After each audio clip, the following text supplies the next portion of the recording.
like everyone, I'm currently watching Tell Me Lies, and as the series finale is fastly approaching, hopefully it's the series finale. I do not want to watch a season 4 of Tell Me Lies. At this point, it's just how can we torture women the most? I'm sick and tired. I stopped watching Love Island USA because of this. Love Island UK, you're on thin fucking ice. And Tell Me Lies, this better be your last fucking season. I better see this shit wrap up with a fucking bow. Because I'm sick and tired of seeing these fucking terrible ass characters on my screen. And even if it's not, I'm not gonna watch it anymore. I'm sorry, I do not want to watch trauma anymore. I think I'm coming to a point in my life where watching women suffer is, yeah, especially women, it's just not my forte. Especially that life is being so, especially when my life isn't the greatest. I do not want to turn on a TV show and be extra fucking sad right now. Anyways, if you've never watched Tell Me Lies, it's essentially about this 18-year-old girl named Lucy who enters into college and unfortunately meets a bald-headed demon named Steven. I think I'm gonna die in this house. I think I'm gonna die in this house. I think I'm gonna die in this house. One discussion I hate the most surrounding the show is if Steven and Lucy are the same kind of person and if they essentially deserve each other because how shitty they are to each other and how shitty they are to to everyone around them. Number one, Lucy, I sympathize with Lucy a lot because from freshman year to junior year, I was kind of in the same situation of Lucy where it was a very mild case and it wasn't by a bald-headed demon like Steven, but I was, would you call it infatuation? I was essentially a bitch's clown. Oh, it's embarrassing. It's actually so fucking embarrassing. I was sitting on the beach one day after going to the club because it restores hall, and I was like, you know how fucking embarrassing it is to have somebody who genuinely doesn't care about you or does care about you, but not to the extent that you care about them. Free fucking rent in your mind. It's like embarrassing. Number one, you kind of lose all your fucking personality. At the end of this relationship I had, I was a shell of a human being because I would wake up. If this person is in a bad mood, I'm in a bad mood. If this person doesn't want to see me, I will be so in my mind like, what did I do wrong? Do they not like me anymore? Da, da, da. Like, mind is racing, especially with a person like Steven. You realize there is no logic to their emotions. They will just, so you become the most insufferable person. You become so insufferable. I just want to jam it into your head. When you let a bitch, when you let a person, when you let a man, a woman, they, them control your life to a point where you yourself is obsessed with them too, and they could give a shit about you, you become so insufferable to the people that genuinely do love you. Girl, when I tell you, especially when it comes to my parents saw me at my fucking lowest because of this person, and it's so embarrassing. Like, look back on it and I'm like, oh, my mom did see me like full ass boo-hoo cry because this person wasn't giving me attention or because this person was running a fucking muck on my life. I'm happily getting out of it, and I hope Lucy does too. Especially in season 1 where she gave up her India trip to be next to Steven. Girl, I feel that because I've also given up a lot of friendships, a lot of opportunities. So another thing about Lucy, she makes really bad decisions. She makes trash ass terrible, like mind-bendingly bad decisions. And from a person who also has done the same, it's hard to admit. And it comes from a place whenever you're feeling so much emotions like anger, sadness, just betrayal, everything under the sun. The only way, especially in my mind, and I also think in Lucy's mind, to resolve those big issues is to detonate your life, to blow that bitch up into smithereens. And I unfortunately done that. And the way I overcame that, especially now, I feel like now, whenever I feel a lot of emotions, I do these two things. It's not the healthiest. And I've learned this from Barcelona. Also, I talk about going to Barcelona for 3 months, like how white people talk about going to Bali, where their whole life changes like their chakra lines, where I just went clubbing a lot and saw beautiful architecture and lived in a city where you do not need a car. And I socialized and I met people. Anyways, the way I resolve these issues, and it all stems from this one week. It was a week it was a week before my birthday and also 3 weeks before coming back home. So I was already stressed out of my fucking mind, and I was about to do two things. One, I do not care to share on the internet because it's a little it's a little fucking weird. It's a little fucking scary, I'm not gonna lie. And the second thing, I was gonna get lip filler. It's like dirt cheap in Europe. Sorry, sue me. And I made the appointment, and I remember I was walking to the appointment, and I was like, this is actually kind of insane of me. And also, I couldn't find the place. So if I could find the place, I think it would be a different story. I would be having 0.5 milliliters of lip filler in my lips right now, but I don't. And I was walking home from, it was also a trash ass day. I tried to buy a camera, and the camera only accepts XD cards and not SD cards, which already kind of pushed me over the fucking edge. And then it was just a bad day. I bought a pack of cigarettes, Vogues to be exact. I went home. I just laid in my bed. I was just still feeling all these emotions, so I went outside, I took a walk, I smoked 2 cigarettes, and I came back, and then I put on a Channel 4 documentary, and my life became, whew. It was like, when I was watching that documentary, everything in my life just kind of, like, all I can say is a physics term. Like, I felt like I was back in equilibrium. Like, my life was balanced again. So, found a new love for Channel 4 anything. I like that Channel 4.0 YouTube channel where they get a bunch of like UK creators and they make them do like these fun little games. Oh, I'm hooked. I'm sat. I'm sat. Also, the documentaries hit every fucking time. Also, one of the fewest channels where I can sit without other stimulations. Like, usually whenever I'm watching a show or a movie, I'm on Pinterest reinventing my life, or I'm like online shopping. But whenever I watch that damn channel, I am sat still and engaged. I'm laughing, I'm learning things. Ooh, those damn Brits put fucking Adderall on that channel. I fucking love that shit till I die. I would give it money if I could. If I could. Anyways, last week I was kind of feeling those same emotions. I'm about to be post-grad. I'm terrified. I'm excited. I'm more excited now because one of my friends that I met abroad is post-grad, and I'm seeing her live her fucking best life. I'm seeing her Snapchats posted up in a hot tub, bikinis, titties looking right, living her best fucking life, and I can't wait to be like that. But I'm also scared because I majored in something that AI is quickly fucking taking over. Yes! So, yeah. I don't know, I'm very indifferent to it now.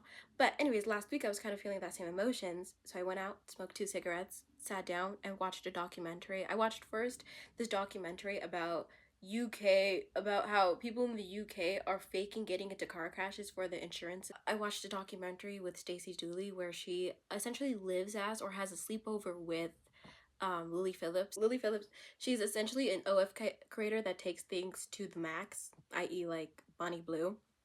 Will never judge. Only God can judge, and I'm not God. And number two, get that bag, sis. I don't care. Get that bag. Get that money. In this economy, in this society, get that money, girl. And you are richer than me. If you're consenting, right of mind, go fucking ahead. The sky's the limit. Have sex with 30 fucking people at this point. There's one point of the documentary where Lily is looking for people to join her at this event, where I assume they're doing things that are not safe for work, and she's walking around and she sees this one guy, which I call divine timing. I say is divine timing because he was on break. He sees her. She said, oh, can I take a photo? They get a little photo. She invites him, and then he goes, I'm a big fan. And then Stacey asks, oh, how much do you pay for Lily Phillip for her subscription? How much are you paying a month to watch Lily's content? I don't know, because it's through my mom's credit card. Get them banned. Get them banned. We don't do that here. Oh, now I'm pissed. Here's the thing, this is how I know I'm not ready to have a kid, because if my kid spends my hard money, my degree money, my college money, my 9-to-5 money on a OnlyFans subscription. Here's the thing, if they make their own money and that's what they want to pay for, go ahead. Go ahead, baby. That's your money. You're making that shit. Spend it how you like. But my money, baby, the love for me, the love for you will evaporate from my heart. The love for you will literally ooze out of my body, out of my soul. We are no longer tethered together. We are no longer friends, baby. You do not use my money for that shit. But anyways, it was a great documentary. It did like kind of humanize. It humanizes people that it humanized a person that gets ridiculed on the internet far too often, and especially when it comes to her family life. Oh, there was a time where Lily, they're interviewing her dad, and her dad was like, "We will liquidate the house if you want to stop this. We will give you all the money for the world if you want to stop this." It's just like, damn. I remember Lily saying to us, you guys must really love me to be able to put up with this and still care and love for me. And we do.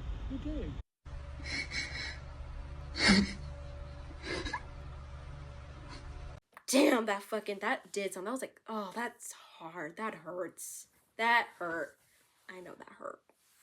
But anyways, yeah, that's how I deal with my emotions.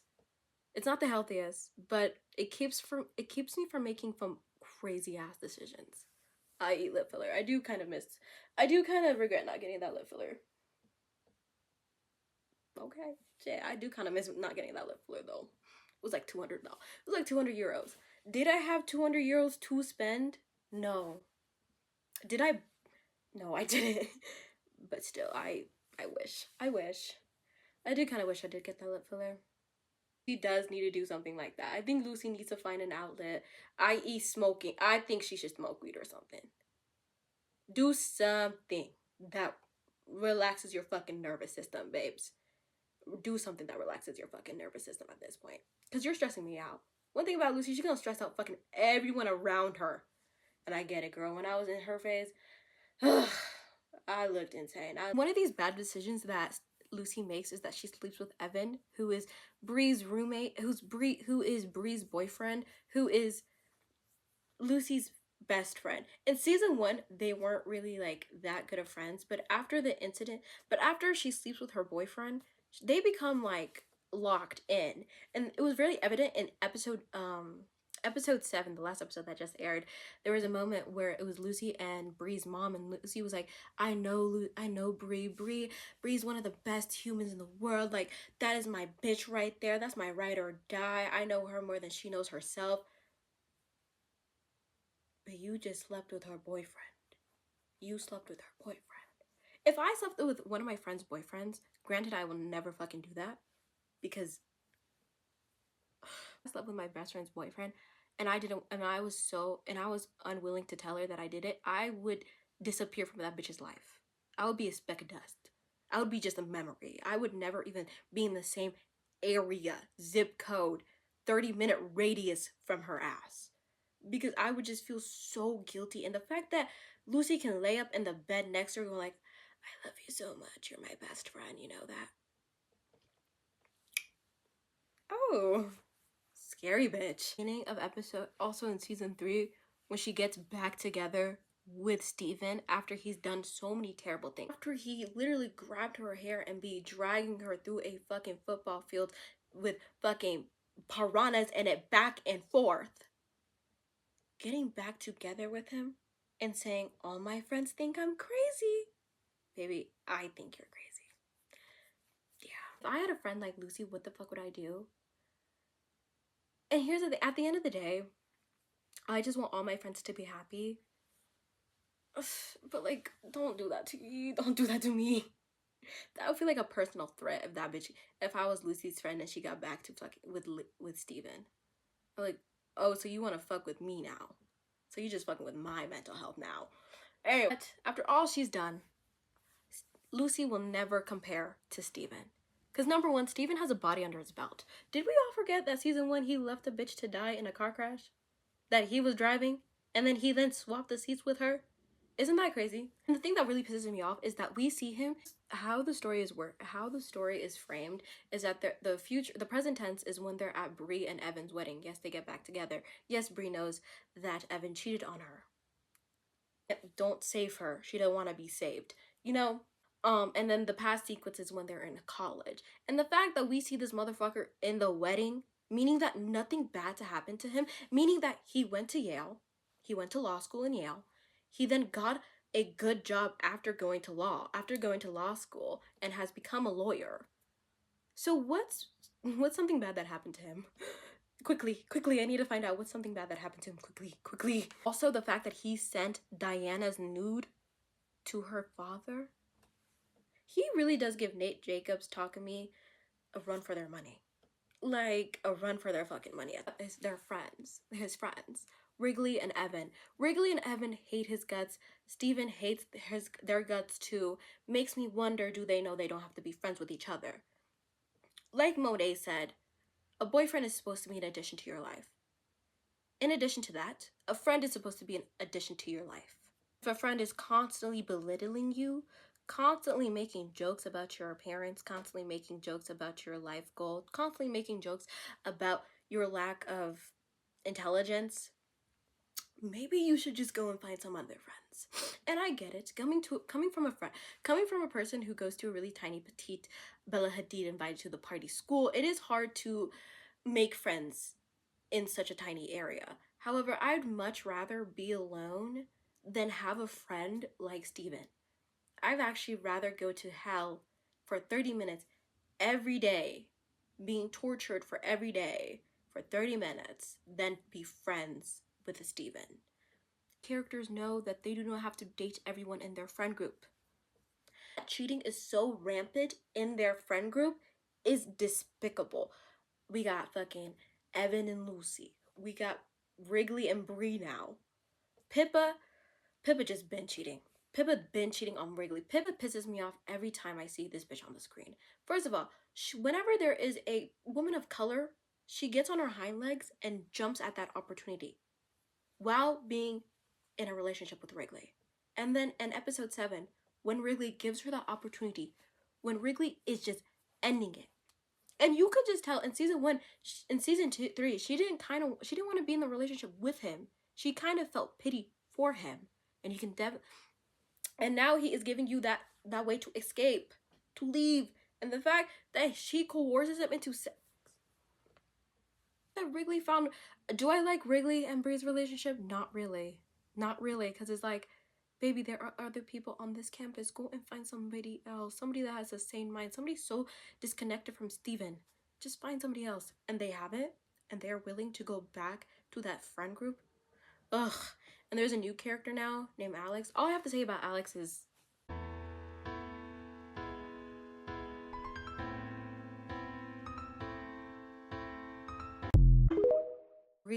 Bree and Oliver's relationship. Ugh, leave that girl alone.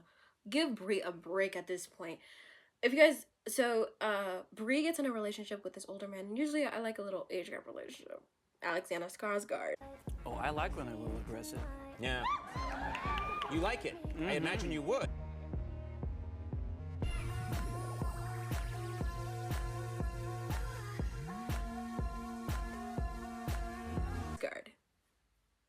Quiet on set, silent on set.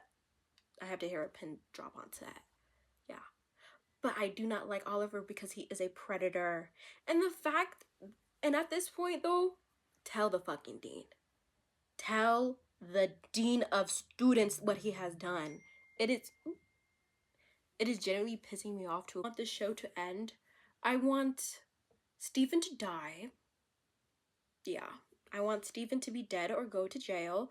And I want every one of them bitches to sign a restraining order against everyone else and move to different continents so they never see each other because they are terrible people. I know Bree's about to do some snaky shit in episode 8, and I'm happy to say that's the last time I'm going to see it. So do your big one, babe. I'm never going to see all bitches again. Anyways, I'm excited for it. I am actually kind of excited for the series finale. Thank you. Bye.